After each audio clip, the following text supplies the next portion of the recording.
ఆడపిల్లలు అలాంటి డ్రెస్సులు వేసుకుంటున్నారు కాబట్టే మేము ఇలా చేయాల్సి వస్తుంది, మాలో ఇలాంటివి ఆశ కలుగుతోంది అని చెప్పి మాట్లాడుతున్నారు. డ్రెస్సింగ్ కి ఇప్పుడు చిన్న పాప ఎలాంటి డ్రెస్ వేసుకుంటది, ఎక్స్పోజింగ్ ఏముంటది చిన్న పాపకి? మీరు అట్లా వేసుకోవడం వల్లనే ఇట్లాంటివి జరుగుతున్నాయని చెప్పి అమ్మాయిలను అంటున్నారు. ఏం జరిగినా వాళ్ళదేం తప్పులేదు, ఏదో వాళ్ళదే తప్పు ఉంటది, అమ్మాయిలదే తప్పు ఉంటది ఏం చేసినా కూడా. దాని గురించి మీరేమంటారు? నువ్వు ఆడబిడ్డ కాబట్టి నేను కొన్ని చెప్పలేకపోతున్నా. కామంకి వాయి వరుసలు ఉండట్లేదు, సెక్స్కి డ్రెస్సింగ్తో అవసరం లేదు. నువ్వు నమ్ముతావు నమ్మవా, మేము గోపరేషన్లు తిరుగుతామమ్మా నైట్ పూట. హాస్టల్ దగ్గర ఇదే మాదాపూర్ హైటెక్ సిటీ చాలా ఉన్నాయి, మేము తిరుగుతూ ఉంటాం కదా. అబ్బాయి మీద అమ్మాయికి వచ్చి మాట ముచ్చట్లు.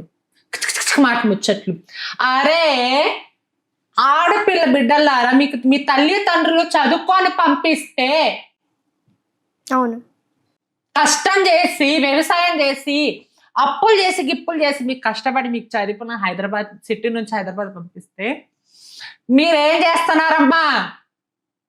ఇప్పుడు మగపిల్లల గురించి మాట్లాడాను కదా, ఆడపిల్లల గురించి మాట్లాడుతున్నా.